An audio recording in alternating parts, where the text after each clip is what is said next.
Good afternoon, people. This is Vince Morris. I'm your announcer for this day, and this is Unsung Heroes Radio.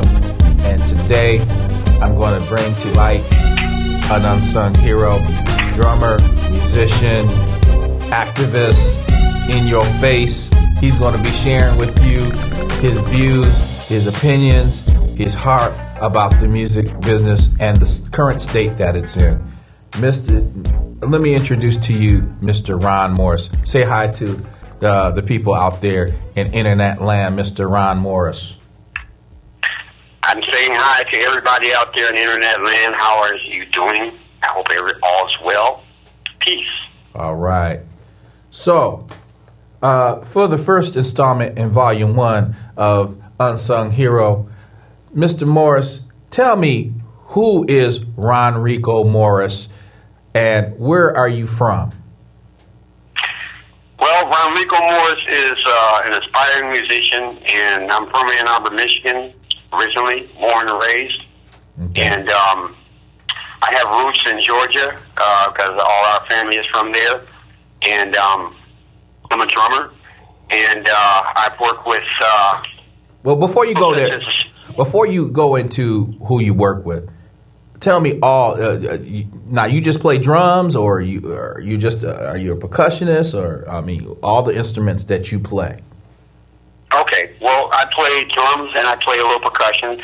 I don't consider myself a percussionist because being a drummer, you understand that that's a totally different idiom in terms of, rhythm. Mm-hmm. And so, it's the same, but yet it's different. Okay. The approach is totally different. So that's the thing with that. But I do play percussion. I do put my hands on the congas. I do put my hands on the bongos. I do put my hands on the timbali and cowbells and all the other stuff because it's all relative. It's all the same. Okay. It's just a whole nother approach, And so tell the audience who have you worked with? People I've worked with, we'll see. Was Not Was. I worked with Hubert Sumlin. Mm-hmm. I worked with Johnny Quiet Copeland. I worked with Coco Taylor when I lived in Chicago, Junior Johnson, Sugar Blue, when I lived in Chicago. Mm-hmm. And I worked with Big Moose, who was a blues artist out of Chicago. And I lived in Chicago for a while, and I really wasn't even playing any blues in Chicago except with Coco and the rest of them. But the main thing I was doing when I moved to Chicago was reggae.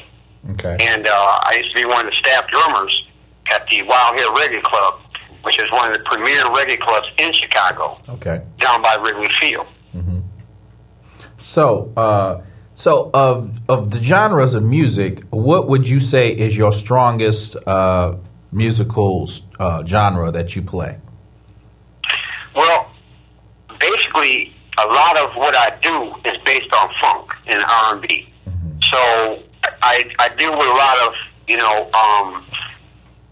funk and R&B and blues and pretty much anything, I'm a musician. I'm into music, so I love everything. I love all music. Mm-hmm. I'm involved in the World Music Project here in Michigan, and that's something that I put together basically because of the fact that I want to bring all the different cultures together and, basically demonstrate how all this music is relative. Nothing is, it's not separated. Depending upon your geographical location, it doesn't matter. Music is music, and it's just a different rhythmic format in each geographical location on this planet. Okay. So let me ask. I try to deal with all of it. I listen to everything. I listen to Celtic music. I don't care what it is. It can be Russian music, Quebecois music, Francophone from France. I listen to a lot of stuff from around the world. So what would separate a drummer from the Detroit area as opposed to a drummer in Los Angeles or New York? Tell me a little bit about that. Well, the drummers from Detroit are more groove-oriented. Mm-hmm. The drummers from Detroit, such as Ricky Lawson, Gene Dunlap, Tony Robertson. We used to play with Earl Klugh, Gene Dunlap. He's got his own albums out. Ricky Lawson was the drummer who started Yellow Jackets. These were the guys that were my influences back in the day. Okay. And these were the cats that were really making it happen in Detroit when Detroit really had a music scene happen. And these guys were everywhere. I mean, they were all over the place, you know. And a lot of big-name musicians used to come to Detroit and used to snatch musicians up from Detroit. Oh. And still happening the thing today, I like right? about Detroit is the fact that, as opposed to a lot of other cities, is that once you get on the set, once you get on the scene there, it's like everybody knows who you are because word of mouth spreads very fast, whether you can play or whether you ain't no good. So we're going to find out. Detroit has one of the worst audiences in the world in terms of critiquing musicians. It's not, I wouldn't say it's bad, but it's just that it really helps you to get on point because they have no problem letting you know outside or in the alley that you ain't happy. So they were quick to boo you off stage, is what you're saying. Quick to crack your head. Oh, they get mad. They get violent. Okay, I understand. Seriously.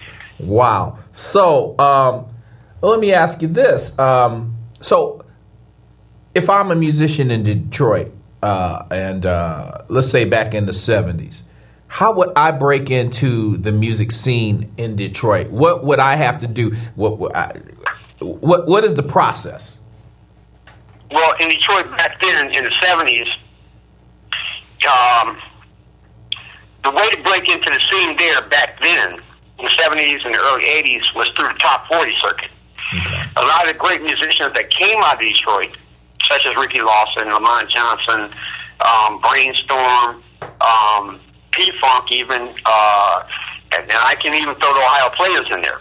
Okay. These people, the Ohio Players, Detroit used to have a whole scene where they had independent record labels, Invictus, Westbound, Motown, different labels like that. They had a lot of independent labels that were black-owned. And you had groups like the Honeycomb, the Jones Girls, Anita Baker, all kinds of people, Chapter 8, that were recording on these independent labels. Mm-hmm. The way to break into the Detroit scene, you had to know somebody. And that person had to be the type of person where they had faith in what you were doing. Okay. When I started playing down in Detroit, it was really with Lamont Johnson, the bass player from Brainstorm, the same guy that Fred Hammond idolized. And Lamont was one of the greatest bass players down there. I mean, Lamont was the type of guy, whereas people like Frank Zappa, you know what I'm saying? When he saw him, we'll talk about Frank Zappa, because I met him. And, in fact, how Frank met Lamont was through me. And Frank saw Lamont, and he was flipped out. He was totally flipped out. He wanted him to play bass. The one thing I learned about a lot of the musicians from Detroit is that no matter where they went in this country or in the world, they had a distinct sound. They had a distinct style, just like any other city in this country, like New Orleans, New York. You know, Detroit was grimy because it's the auto industry. Just like if you went to New York, it's grimy because you have the music business there as well as all kinds of other business. But the thing is that it's the city. And that whole mentality of the city is totally different than when you're dealing with people from the South, you know, whereas it's a little more close-knit. The whole thing in the city, especially Detroit, it was a very competitive atmosphere. Okay. And period. In Detroit, Ypsilanti, Ann Arbor, I don't care where it was, in Michigan, but it was a very competitive atmosphere. Musicians, bands were always trying to dust each other off stage. So you had to be good. You had to be on point. You had to have your thing together because there was somebody around the corner, and that same thing still stands today, but there was always somebody around the corner that was watching what you were doing, and they were going to top you. Wow. So none. That's crazy. I just recently found out that Ray Parker Jr. was from Detroit. I never knew that. You didn't know that, Vince? I did not know that, brother. Ray Parker was playing with Stevie Wonder when he was 15 years old. Exactly, and that's what I just found out. And that he left to go to California. He left Stevie's band after 2 months and decided that he was going to go to every studio and audition. He said he would go in a studio and said, just listen to me for a minute and let me play. And they said that the way he played rhythm guitar was from the Funk Brothers, because he played with the Funk Brothers back in that day. And he said, and it was a distinct style. And it's interesting because what I didn't know about Ray was that he wrote a song, one of the first hits for Rufus and Shaka Khan. Did you know that? I didn't know that either. Yeah, that's you got the love. I did not know that. That was Ray Parker, and he wrote that with Shaka Khan. I did not know that. I know that. I was just reading about Ray last week, as a matter of fact, and I think it was an article out of Bass Player magazine. I'm not quite sure. No, excuse me. It was out of the one of the newspaper publications out of Detroit, and it's called Real Detroit. Okay. And they had an article about Michael Henderson in there. Now, I knew Mike very well, okay? And because Claudia Miller, I don't know if you remember her, God bless her, she's dead now. She was my roommate, but she was playing with Mike. And Louis Resto, who we'll talk about later, who was the co-writer with Eminem, keyboardist, he worked also with Michael Henderson. Now, at that time, that's when I was working with Was Not Was. Okay. So there was a close connection between Was Not Was and Michael Henderson because we were pretty much using the same musicians, which was really crazy. Carol Hall, who was one of the background singers for Michael Henderson, was also in Was Not Was. She recorded The Beat Goes On. She recorded the first record that Was Not Was came out with. Okay. But she everybody has to understand that Was Not Was wasn't actually a band. I think when Don Was and David who are actually Don Fagenson, and David Weiss, when they started this, they started with the concept that this was just going to be a studio concept. And that's all it was. They weren't really trying to put a band together. They had musicians to use. Because Don, the bass player, as well as myself, we were both on the top 40 circuit. We didn't know each other. Okay. But the thing about it is that the top 40 circuit was where a lot of musicians, such as Ricky Lawson and all these other cats, cut their teeth. Okay. Now, Mike was already out there because Mike had started playing with Miles Davis when he was, 16, 17 years old. Which record did he play on, Ron? Which record? He was on Live Evil, and he was also on Bitches Brew. He was on both the live albums. He was also on Jack Johnson. Pretty much all this electric stuff that Miles did up until Miles' retirement and Marcus Miller came in, up until then, that was Michael Henderson. Wow. Along with people like Eberhard Weber and other bass players, great bass players, but the groove stuff, the real R&B, funk, groove, soulful stuff was Michael Henderson. And the reason that Miles chose Mike is because out of Detroit, you got some of the most soulful, grooving musicians you're ever going to find besides New Orleans. And that's not to take anything away from any other city in this country. But I'm saying Detroit has a distinct flavor for the groove. So the funk comes here. And what I'm saying is, now, I'm going to give you another example. George Clinton. Okay. George is not from Detroit. George is from New Jersey. The Parliaments were from New Jersey. The Funkadelics were from the east side of Detroit, Mount Clemens. Okay. They were a band before George even hooked up with them. They were doing gigs all over the place. I'm saying all over the place, the Funkadelics. Then when George moved to Detroit with the rest of the guys, that's when he hooked up with P-Funk. That's just when he hooked up the Funkadelics. The Funkadelics were a rock band. And see, Vinny, back then, there were a whole lot of black rock bands. I don't like using that terminology because, that's kind of like categorizing something. But I'll say this, there were a lot of rock bands that had black musicians. They were 90% black. Jake Wade and Riot, Bobby Franklin's Insanity. There were a whole lot of groups back then. And they would funk out, they were R&B out, they would rock out. They could play a whole variety of stuff. You know what I'm saying? And because these guys were from the ghetto, man. They were from the hood.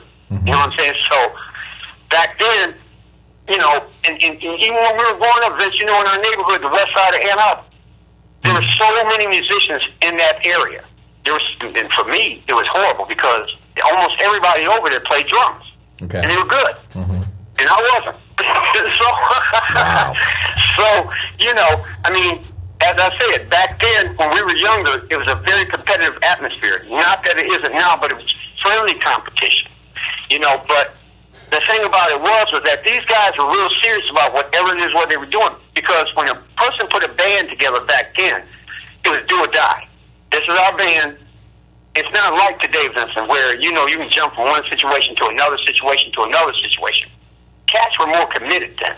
Okay. It's like, this is our band, you my boys, let's do this. Okay. And we're going to do this till we die. So let me ask you this. When did you know that you were a good drummer?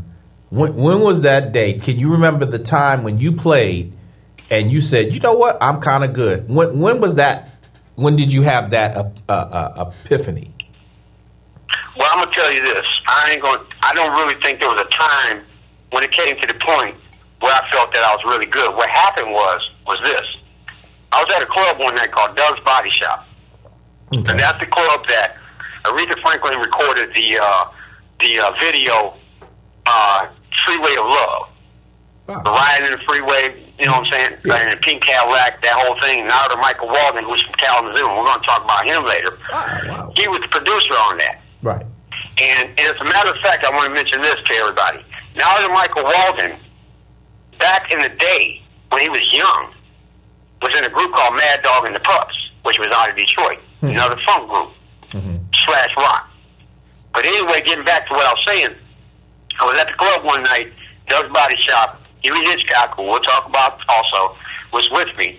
And we went there to see a very iconic vocalist out of Detroit by the name of Orthea Barnes. Now, Orthea knows any and everybody involved in the music industry in Detroit. She's very good friends with Aretha Franklin.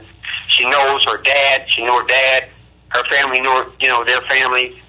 Orthea was like, she knew the Spinners. She knew everybody. Everybody knew her.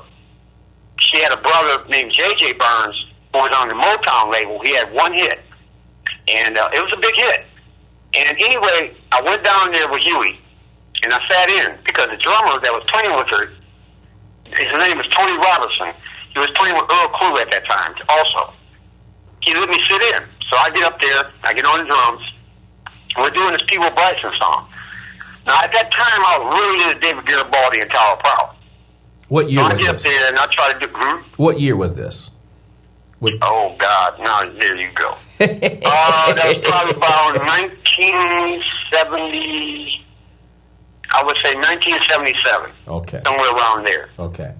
And, at that time, you know what I'm saying, I was a real big Tower of Power fan, Cold Blood, the band, all the San Francisco, Oakland Bay Area bands. I was a real big fan of all of them. Okay. And David Garibaldi, there was nothing he could do. He couldn't do anything wrong in my eyes. He was like God. You know what I'm saying? So, everything I tried to do, I tried to apply what he did, and it didn't work because you can't. David Garibaldi has a style that fits with Tower of Power, but you can apply it to anything because I also saw him play with Denise Williams, and I seen him play with Jermaine Jackson, and he understood what the funk was all about. But what he did with Tower of Power was totally Tower of Power. Francis Rocco, him, them boys rock. Mm-hmm. Getting back to what I was talking about, Tony Robinson was the drummer with Orthea Barnes. I got up there, he let me sit in. I was screwing up. He walked on stage. That's why I said the Detroit audience is one of the worst audiences you want to play before, because they will let you know what's going on. I'm sure it's the same way in New York and other cities. Mm-hmm. But anyway, he walked on stage in the middle of the song, took the sticks from me, told me to go have a seat. He sat down and just played the groove. Okay. Right then, that's when the light bulb went on in my head. I said, all he's doing is rocking that hi-hat, that snare, and that bass drum. And he's keeping it straight in the pocket. After that night, that's the thing I worked on the most. I would get my little portable cassette player, put in Quincy Jones and Rufus, all kinds of music, man. And I'd sit down and I would practice for hours to John Robinson, David Garibaldi, all these great drummers, Harvey Mason, Steve Gadd. The drummers that played with Jean-Luc Ponty, you know what I'm saying? All those cats, man. Casey Sherrill, Steve Smith, you know what I'm saying? Great drummers, man. And, but I would sit down and I'd practice more to the funk. And that's the thing I focused on the most, because what I saw was, what he did was, He left out all the extra stuff. And he just kept it right there in the pocket, just pam, boop, pop. And that was that. And I saw how that worked. At that point, that's when I realized I had got the secret, and all I had to do was work on it. I have not reached a point yet, Vinny, where I feel as though I'm good. I'll just say this. I have confidence in what I do. I'm not scared. I'm not intimidated by other drummers. That happened early on with Billy Cobham. I ended up selling my drums. The guy just put immense fear in my heart. I said, if that's the way I got to play, or any drummer's got to play, that's never going to happen. So forget it. But anyway, like I said, I worked on it, man. I worked on it, and I'm still working on it. So I really don't feel like I'm at that point where, I'm satisfied totally. And that may never happen because I'm my own worst critic. Well, but I know this. I can get on stage with whoever. Well, and I'll play. I will say this. I remember, Stephen, you know who I'm talking about, who was with Madonna, Stephen Ray. Right. And he told me in New York, he said, I remember you used Vince, you would come over to School Kids Records. And I said, yeah, I remember you now. And he said, I used to hate your brother. Every time he would come to an audition, all the other drummers would leave. They already knew that they weren't going to get the gig. They knew when you walked in, that was it. So there was a point, and I hear what you're saying, but there's a point where you got to the point where you were able to get the gig with Was Not Was. So how did that happen? Explain that one to me. How did you get that job? It's really strange that you asked me that question because, you know what, and Don's probably going to hate me for this, but I really wasn't trying to play with them. Okay. I got the gig because, you remember explaining to you about Claudia Miller was my roommate. Well, her boyfriend was David Mason. Claudia Miller was already playing with Michael Henderson. And Louis Resto was in the book, and we're going to talk about Louis later, too. And in case everybody don't know who Louis Resto is the guy who accepted the Academy Award from Barbra Streisand when Eminem refused and boycotted the Academy Award. Right on, nephew. Anyway, that guy right there, that's who we've been playing together since he was 15 years old. So he's doing big things now. So what song did he write that he won an Academy Award? The people need to know what that is. Academy Award is when you're awarded, and I think it was Best Film that he got it for. But what song? What's the name of the song that he participated in? Oh, I'm sorry. The 8 Mile soundtrack. Okay, so it was Lose Yourself? Is what in the movie. Okay. The song Lose Yourself? The whole album. If you look at the movie, in the credits, it says the music is by Eminem and Louis Resto. Wow. Those two, and that's it. Oh, wow. Okay. So, Louis is talented, man. That guy can sit down and play the bass like Jaco Pastorius, get on keyboards like Herbie Hancock and Joe Zawinul. He probably playing drums now. Probably have to break his arms. You know what I'm saying? And his brother Mario is an awesome musician also. And we all had a band together at one point. We'll talk about that later too. But anyway, getting back to what we were originally talking about. I reached a point. I had always been real insecure about my playing because I have always compared myself to other drummers. And the problem with that is that whenever you compare yourself to someone else who's better than you, you feel as though you'll never reach that point. Even though that person is your guideline for what you're going for, it's like, Bill Evans, you being a keyboard player. Bill Evans, Herbie Hancock, Joe Zawinul, I can go on and on to catch that influence you. Right. You know what I'm saying? As well as the gospel. You know what I'm saying? That you were totally involved in that. And then the other thing about you is that the fact that you're a songwriter.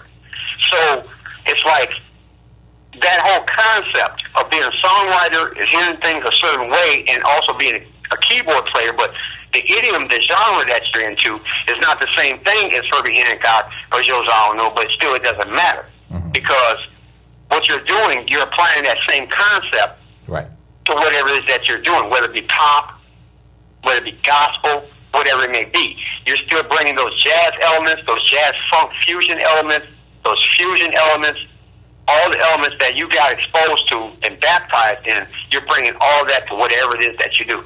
So everything that I listen to, you know what I'm saying, the musicians, and it wasn't just drummers. You know, I listen to guitar players. I love a good guitar player.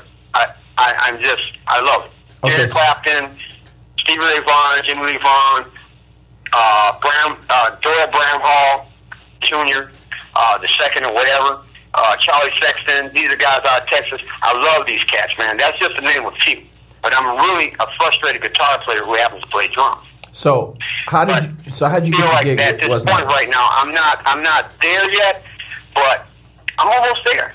Okay, so how did you get the gig with Was Not Was? That's the question here.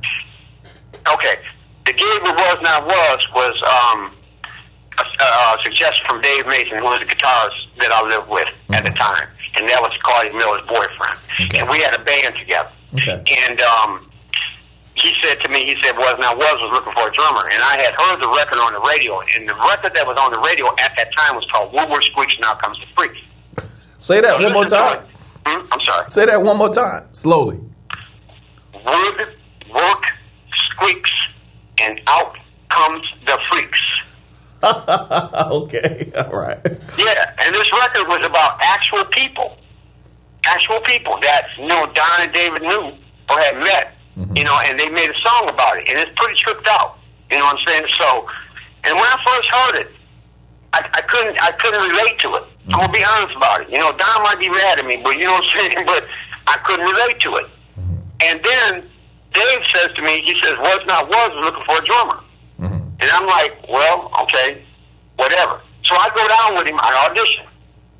And, you know, we played the song by LTD called Back in Love Again. Okay. Down to down to down, down.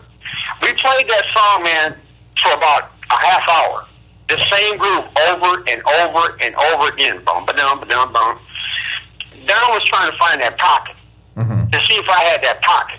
You know what I'm saying? Just lock in because he's playing bass. After 30 minutes of playing that same groove over and over, I was totally bored. He was like, dude, you got to get it. I was like, cool. But I didn't know what was up ahead. And we'll talk about that, I guess, later. You know what I'm saying? But I didn't know what was up ahead, bro. You know, what these guys were really doing. I knew they had a record on the radio, and the record was doing good. And this band, amongst the youth of Detroit, the black youth of Detroit, they loved and idolized Was Not Was. I'm serious. We used to come out of rehearsal, and there'd be like 15 kids, no older than 13, standing out there asking for autographs. I'm like, wow, what is it, a teeny bopper band or something? I mean, you know, why is there all these babies? You know what I'm saying? Where are the females? Right, exactly. The females were there, but it wasn't in Detroit. That's right. Kids. Wow. So, okay, so I'm going to jump ahead here. So, you got the gig with Was Not Was. Between the time of that, love it too. So the time that you got the gig, when they told you that you were going to be the drummer and the actual playing with the group, how long was that between that time? He gave me the gig the same day. Oh, wow, okay. And I started rehearsing, the very next day. Okay. The very next day. And the interesting point, John Smith, he was a former engineer at Motown. He was the engineer on the Was Not Was albums, and he pretty much, you know, worked with Don and David in giving them, you know, studio time and whatnot to come work in his studio and you know, make the album happen. And they had people such as Ron Bates from Dramatics, Michael Henderson, Lamont Johnson. He contributed some stuff. There was a lot of Detroit musicians who contributed something to that project. And, you know, those guys are still there, a lot of them. You know what I'm saying? And Was Not was not a big band by, how can I put it? They weren't a big band by Nielsen ratings standards. What they were a cult band. And the people, and it was so strange about it, was the people who were into the band, besides the kids of Detroit, were big artists, such as Vincent, when I was out in New York. Who did you tell me was in the club when we played the Mud Club? I'm trying to remember. It's been so long. I remember. Miles Rogers. Right. Okay, that's right. Okay, all right. And I met Andy Warhol. Wow. Jean-Michel Basquiat. Talking Heads was there. You know what I'm saying? And as a matter of fact, there was Lynn Mabry from the Brides of Funkenstein. I got to let everybody know the Brides of Funkenstein were a part of the band too. Lynn Mabry and Don Silva. Mm-hmm. Brides of Funkenstein were the female vocalists on all Parliament Funkadelic records. So everybody knows who they are. Those girls were in the band too. Yeah, I They remember. introduced me to Talking Heads, and we'll talk about them later too, because that was very interesting. I didn't even know who Talking Heads was. Yeah, I remember. And, I remember that. I remember. I'm sorry. No, it's fine. I remember when we were all hanging out, and I remember hanging out with Dawn, with you, and we ran into George Clinton. That was surreal to me. Absolutely. I couldn't believe it. George Clinton. Who's in the Matrix? I'm telling you, man, I freaked out. I was sitting there. I was like, this cannot be happening. You freaked out. I freaked out because I'm like, can you come walking down the street, man? You got a bodyguard like 8,000 feet tall with a broken nose. And, you know, they're riding up in this raggedy Cadillac limousine. It was old school, you know, it was like a 1972 or something. And George comes walking down the street with that 10-gallon hat on. Right. They had on the album cover of Aqua Boogie. Right. You immediately, we knew who he was. Right. The hat. Right, exactly. That was a big deal. Unbelievable. Never forget that. And came to, go ahead, I'm sorry, Vinny. No, I never forget that. That was the most oddest of meeting Jaco Pastorius, you know, before he died. So that was one of the Right, that's it. Yeah, he's an icon. Unbelievable. So, but before we shut this down, I want you to talk about the one thing that is on musicians' minds today, and I think it's the plight of being a musician, you know, in today's climate. And just briefly, and we'll on the second part we'll go over this, but what is it looking like in Detroit now in the 2000s? I'm really glad that you asked me that question, Vinny, because there's a huge void in the music industry, or should I say in the local music scene. Mm-hmm. And I think that's probably the case pretty much all over the United States, because when we spoke with Huey Hitchcock, we'll talk about him later on, and he's in Miami, and he told me about how there's no work there, and Miami is one of the key places that a lot of top 40 bands from Detroit went to. Okay. Miami, Fort Lauderdale, the Keys, you know, during the wintertime, and they had, you know, engagements at clubs, man, for, you know, 2 or 3, 4 months during the winter months. And these clubs would put them up. There's none of that happening now. Detroit used to have a thriving top 40 scene. Okay, so you're a human jukebox. But the thing about it is that when you're playing 4 or 5 nights a week, 3, 4, 5 sets a night, that will get you on point if you're serious about your craft. Now, if you're just a cat that's just there making money so you can pay your mortgage, you know what I'm saying, you got a wife, you got a couple of little young kids, whatever, you're not really taking it seriously. Because, Vincent, there's so many guys, so many musicians that I know that were on that set, that were on that scene back in the late 70s, the early and mid 80s, that they're insurance salesmen now. You know what I'm saying? They're selling real estate. You know, so, and they might have been good musicians, but the thing was that they weren't focused on it. So, what has happened now, I really don't know what to call this, but what I'll say is this. If you want a gig, I guess it'd have to be at a coffee house. Let's put it like that. So how much money? A lot of clubs are closing down. A lot of clubs are closing down in this state, man. And in Detroit, Ann Arbor, Ypsilanti, in the past, 6 months, 4 clubs have closed up. The club that I was hosting the World Music Project, they closed up. You know what I'm saying? I mean, that's because of folly and foolishness. But still, the bottom line is, that was a venue for the musicians to play. Now we don't have those venues. So what we have here is a huge void. And so what I tried to do was approach the the higher learning institutions, such as the University of Michigan and Eastern Michigan University in Ypsilanti, Michigan, and strive to create something where the people could come out, because people want to dance. That's the bottom line, Vincent. You know what I'm saying. I mean, people want to be able to go out somewhere. They don't want to just go to a bar. And a bar is a place where you drink. People would like to come out to a club, a place where they can dance, but they want to dance to live entertainment. They don't want to dance just to DJs no more. And I have DJs, but the thing about it is, they're not unpopular. They're very popular. But the thing about it is that they're craving for good live entertainment. Like back in the day, Vincent, Brainstorm, Crowd Pleaser, Shotgun, all these great live, Roger and Zapp. They weren't even called Roger and Zapp. They were called not the Crowd Pleaser, excuse me. They were called Roger and the Human Body. They were living in Lansing, Michigan. Wow. I know them cats personally. Mm-hmm. And Boosie, I remember the night he came to the club they were playing at in Ann Arbor on his motorcycle, dressed up all in leather, Harley. Another Harley behind him. There was another one of his girlfriends. He had one on the back of his Harley. They all had leather on. They walked in the club. The next thing you know, Roger and the Human Body became Roger and Zapp, and the rest is history. Okay. The West Coast killed that. They took that and they just ran with it. And I love them for that. Dre, that's my baby. I love that boy. Daz Dillinger, all them cats. But what I'm saying is, right now in this area, we are hurting badly.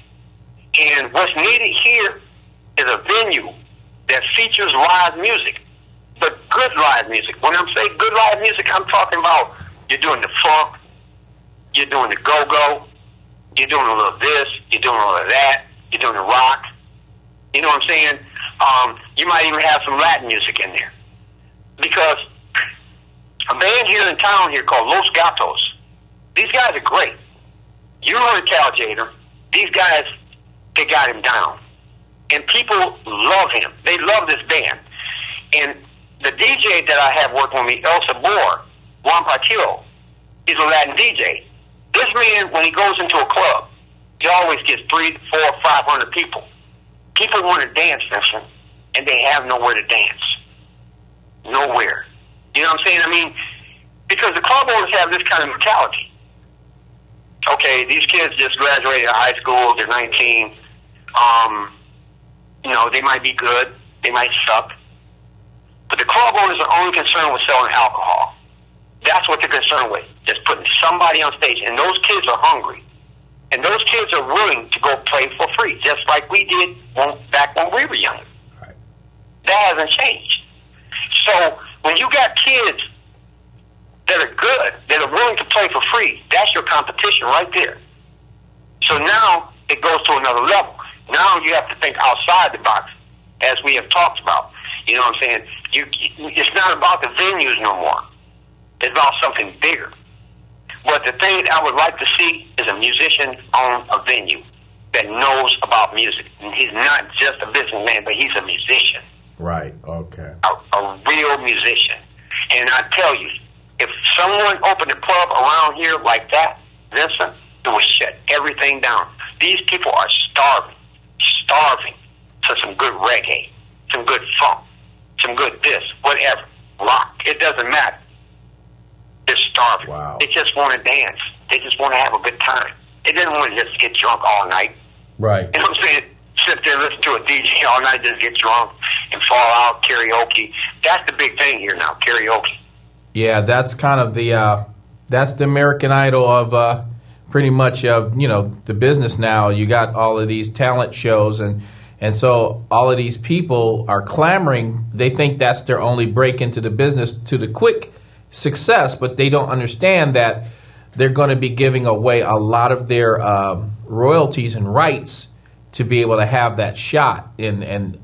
And even the ones that you don't even hear about on American Idol, that don't even make it, they have to sign the waiver too that will stipulate that anything that they do, I think they hold them up to like a year or two. If they get a deal or something like that, they still have to honor Simon Cowell and the Idol, pretty much his show, and they cannot talk about him or there'll be litigation. It's really a racket now. So the musicians have to now be so business-minded now so that they could take back their rights.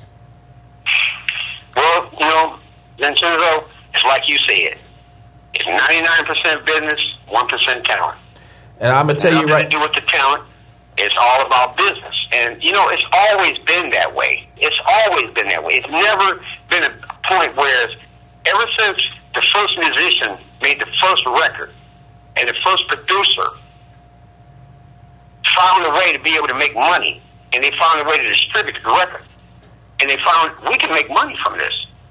That's what it's been about. Yeah. That's why it's the music business. But the thing about it is that musicians have to understand something. And this is the thing that I have a problem with a lot of the young people. Because, well, you know, it's not them. What it is, as you have said to me many times, the business influences the kids in such a way where they feel as though I have a shot. Just like the NFL. You know what I'm saying? And it's only a few people that come through that cycle and are able to get to that point, like Lady Gaga or Chris Brown or whatever. That's all business. It has nothing to do with what they do in terms of their talent. They're good. They're good at what they do. But the thing about it is, it does not replace live entertainment in a way where you got self-contained bands like Cameo, Slave, Ohio Players, all that, Earth, Wind, and Fire, which was one of the greatest bands in the world, Tower Power. See, we're talking about cats that could sing background, they could dance a little bit. I mean, I remember reading the reviews about the Commodores when they first came out, and they went on tour with the Jackson 5, and they were kicking their butts everywhere they went. Now, let me say something. Anytime you can get on stage and kick the Jackson 5's butt, you doing something. You doing something. So, because them boys been playing since they was a year old, it seems like. So they were polished. Yes, they had their show. They didn't even have to think about it. They just get on stage, stand there. As soon as the music started, they knew. Now, you get a band like the Commodores, a self-contained band. All these guys are playing their instruments, singing, background, all that other stuff. And they're dancing too. The Barcades, all the different groups. Man, those were skills. Right. Those were skills. They didn't have to hire background dancers. Why? Because they dance themselves. Right. Yeah, it's definitely a different world. So we're going to end on this note, and we're going to take part 2, and we're going to dig a little deeper in some of the people that you knew from Detroit and how that is affecting how it's affected the music industry from the Motown days up to, you know, to some of the people that, you know, like Greg Filling Gangs, and you mentioned Ricky Lawson, and there's so many great musicians out of the Detroit area. I really didn't realize how many musicians that are famous musicians today that have really, you know, created a lot of the sound in American music that's out of the Detroit back area. In the day. Right. Downberg, Johnny Hooker, you know what I'm saying? I mean, I can go on and on and on in terms of the jazz, in terms of the blues, in terms of a lot of things. Right. And I mean, what can I say? Vince, you already know. The greatest, I mean, okay, let's put it like this. When Jimi Hendrix came along, he set the stage for what guitar playing was going to be for the next, till the world ends. James Jamerson Jr. set the tone for what bass playing was going to be about till the world ends. Right. That man was out of Detroit. We will come back to that, and so this will end this section, this particular section of Unsung Heroes, and we will be back with more from Mr. Ronrico Morris. Thank you, Mr. Morris, and I really appreciate your time, and we will talk again, okay? I thank you so much, and I love you for that. You have a blessed day. All right. You too, my brother. See you people later. Take care. Bye. Good.